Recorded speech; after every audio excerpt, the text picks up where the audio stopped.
para ser distribuído. Mas Tony Reis, sem minha autorização, o redistribuiu para milhares de ativistas homossexuais. Meu irmão Alex, sabe o que aconteceu? Vou te dizer. Mais de 600 e-mails eu recebi de volta com maltratos e quase 100 deles com crimes claros, crimes cibernéticos, ou seja, com calúnia, com difamação, com xingos, com maltratos, com discriminação por idade, por ser pastor, ou seja, discriminação religiosa. Já perceberam quantos crimes? E o pior deles, com incitação ao ódio contra a minha pessoa. Tanto isso é verdade que eu recebi quase 100 e-mails desses ativistas homossexuais. Meu irmão Alex, eu creio que consegui responder sua pergunta. Como surgiu e por que surgiu a ADHT? A ADHT significa Associação da Defesa, não somente dos heterossexuais, mas também da família, do casamento tradicional, família tradicional, casamento tradicional, contra o aborto, contra todo tipo de proselitismo, assédio e aliciamento de ativistas gays. Deixa-me ser bem claro, nós não somos contra os homossexuais. Os homossexuais têm suas vidas lá. Cada um cuida de sua vida. A lei permite que ele seja o que ele queira ser. Se ele quiser destruir a vida dele, o problema dele. Agora, saiba que o suicídio, se não se consumar, a pessoa é presa. E muitos não sabem disso. Porém, depois da festa, como diz o Roberto Carlos, um cantor que muitos gostam, né, do meu tempo, dizia que o show já terminou. Exatamente depois do fim do show é que cai a máscara e vem os momentos terríveis na área psicológica, problemas de condenação pessoal, íntima, porque a pessoa sabe que ele está praticando algo que não é natural. É antinatural e é contra a vontade de Deus, diz a Bíblia. Em 56 textos diferentes, 27 livros diferentes, a Bíblia fala condenando a prática homossexual. Jamais condenando o homossexual, dando a ele a oportunidade, como qualquer outro desviado da vontade de Deus, que não faz a vontade de Deus, que é a maioria, mesmo aqueles que não praticam tais coisas, ou seja, pessoas que têm um viver regular, precisam passar por uma experiência com Deus para serem salvos também. Espero ter respondido sua primeira pergunta. Sim, perfeito, pastor. Então o senhor, eu diria, eu quase tenho certeza que o senhor vai dizer que existe sim preconceito contra as pessoas que têm opinião contrária às perversões sexuais, inclusive o homossexualismo aí. E eu já perguntaria também, junto com essa, já faria uma outra pergunta emendada nessa. Esses 40 anos, pastor, que o senhor tem né, de ministério pastoral, desde que o senhor ingressou até hoje, se existe preconceito, se existe todo esse trabalho que o senhor, né, falou, como isso era antes e como isso evoluiu ao longo do tempo? Olha, na verdade, eu percebi uma evolução que, na verdade, está escrita na carta que eu enviei ao senhor Tony Reis e que os nossos queridos ouvintes podem lê-la na íntegra, lá em 2007. Eu disse, olha, gente, hoje vocês estão citando um número através do Dr. Luiz Motti, que ora era o presidente ou um dos responsáveis pelo GGB, que é o Grupo Gay da Bahia, que ele citava que naquele ano de 2007 ou 2006, alguma coisa por aí, ele citava que haviam havido 120 mortes, assassinatos por homofobia. Esse será um dos termos que a gente vai falar aqui, sobre homofobia também.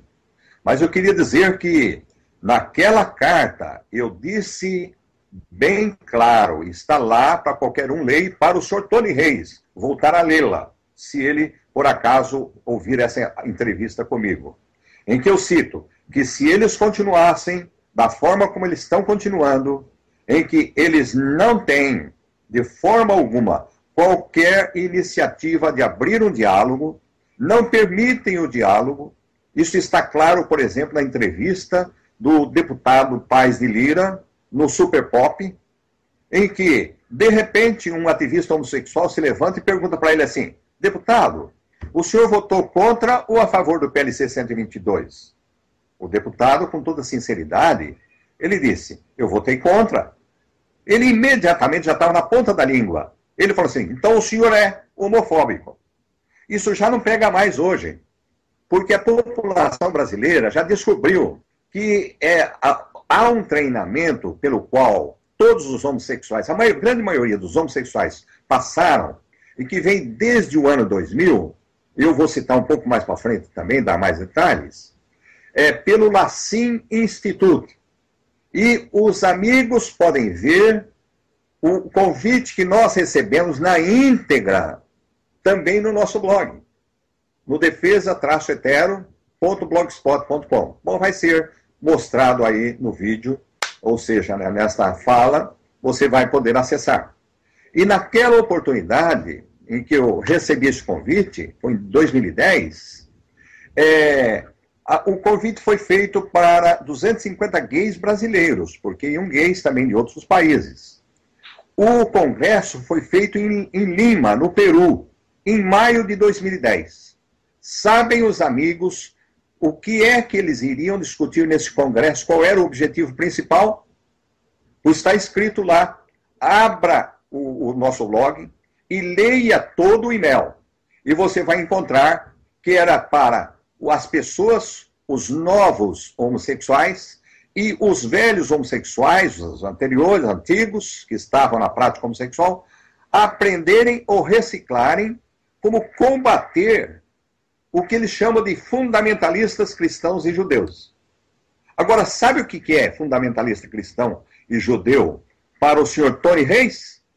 Pois veja um dos artigos nossos, também postado lá, em que eu busquei no Google e já parei porque eu encontrei 25 referências de falas em que o senhor Tony Reis diz que um dos problemas grandes que o ativismo homossexual tem que combater são os fundamentalistas cristãos. Fundamentalista cristão, para o senhor Tony Reis e para todo ativista homossexual, é todo aquele que, segundo os ensinos bíblicos, combatem ou não concordam com a prática homossexual. E como eles seguem os ensinos bíblicos, eles são chamados de fundamentalistas cristãos. Felizmente, isso não pega mais. Nós já percebemos, e se o senhor Tony Reis continuar batendo nisso, ele vai levar um tremendo de um processo nas costas. Porque ele está incitando ao ódio milhares de ativistas gays. E nós percebemos isso na quantidade de e-mails que nós recebemos. Está claro, nós temos a prova escrita, nós temos a prova física. Ou seja, não adianta ele querer me ameaçar outros, como ele tem feito, processar um, processar outro. Acabou de ser vencido num processo contra o pastor Silas Malafaia. Por quê? Porque ninguém é bobo.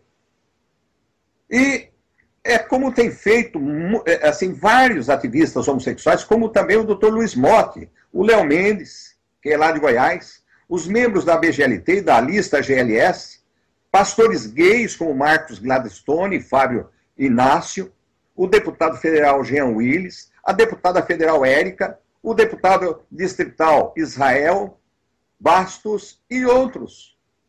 Vejam os pronunciamentos e a fala desses últimos parlamentares que eu citei no vídeo que está postado na lista de vídeos contra a prática homossexual.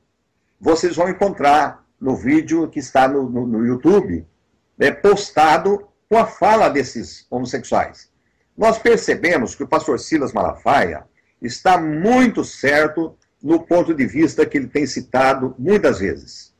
Este grupo, esta minoria de ativistas homossexuais, eles compõem o grupo mais intolerante da pós-modernidade. Eles não abrem espaço ao diálogo. Eles não querem ouvir as pessoas ao contrário, que são contra. Eles querem acabar com a família. É este o objetivo. E, infelizmente, por trás está o PT e todos os coligados do PT. Desculpe eu citar aqui, mas eu tenho que citar o partido principal. Tem outros também, viu? Não tem só ele não. O PSDB é outro, que também apoia a agenda gay. Amigos, eu estou falando de fatos reais. Final do ano passado, final de 2011, o deputado federal Chico Alencar, do Rio de Janeiro, vou citar o nome, e você pode ver o vídeo. Você vai no nosso blog e vai ver o vídeo, em que ele fala que ele não ajudou o Senado a disponibilizar uma verba de 11 milhões de reais para as associações homossexuais.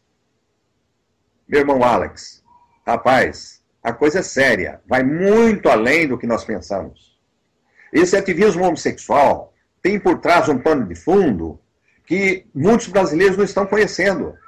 Mas com o domínio desta pequena classe sobre a maioria, será muito fácil, assim, no estalar de dedos, que um presidente socialista no Brasil pode implantar, como está fazendo gradualmente, implantar o socialismo ou o comunismo. Então, é algo que nós precisamos estar bem atentos. Nós não podemos ficar de braços cruzados, esperando as coisas acontecerem, como um pastor me escreveu há dias atrás. Até pastores estão sendo enganados e não estão conseguindo ou não querem ver. Acham que precisa praticar o amor. Gente, praticar o amor é chegar para quem está caindo no buraco e dizer, olha, você vai cair num buraco fundo e nunca vai conseguir sair dele se não tiver ajuda. E ajuda espiritual. Não é ajuda de um psicólogo, porque o CFP não permite psicólogo ajudar um homossexual que queira deixar a prática homossexual. Nós temos 2 casos que em breve eu vou citar. Vamos em frente. Perfeito. Pastor, cristãos são ensinados ou acreditam, né, que, porque querem, né, que sofrer maltrato, perseguição, preconceito é normal e nada deve ser feito. O senhor concorda com isso? Como é que o senhor vê hoje a posição desta imensa maioria de cristãos que simplesmente aceitam tudo que está acontecendo neste nosso país? Não só tudo que o senhor falou até agora, mas todo o restante de malfeitos que nós estamos percebendo nesse país. O cristão ele deve aguentar, apanhar, calado? Olha, cabe um não bem forte a isso. Não mesmo. Jamais eu poderei concordar. Foi o que eu escrevi na semana passada para um pastor. Ele disse assim, eu sou contra a prática homossexual, mas eu sou a favor do casamento homossexual. Que tremenda contradição. Como nós vamos ser a favor, contra a prática homossexual e ser a favor do casamento homossexual? Se não existe casamento entre 2 pessoas de mesmo sexo. Casamento supõe-se entre pessoas de sexos diferentes, para se formar e dar continuidade à família. Mas não é apenas isso. Os cristãos têm, e a Bíblia mostra, os momentos de prazer no casamento. Normalmente, como qualquer pessoa. Aliás, pelo contrário, de uma maneira muito mais saudável, porque é abençoada por Deus. Uma coisa é sofrer uma perseguição, sem que possamos escapar dela. E que nada possamos fazer para evitá-la. Basta ver na Bíblia os casos de perseguição ao povo de Deus, como as perseguições sofridas por Paulo, descrita no livro de Atos, em que os irmãos não deixam Paulo ser morto. Os irmãos pegam Paulo, colocam no cesto e faz com que ele desça até o pavimento térreo e fuja da perseguição. Nós devemos proteger os cristãos. Nós devemos proteger e ajudar aqueles que estão sendo perseguidos.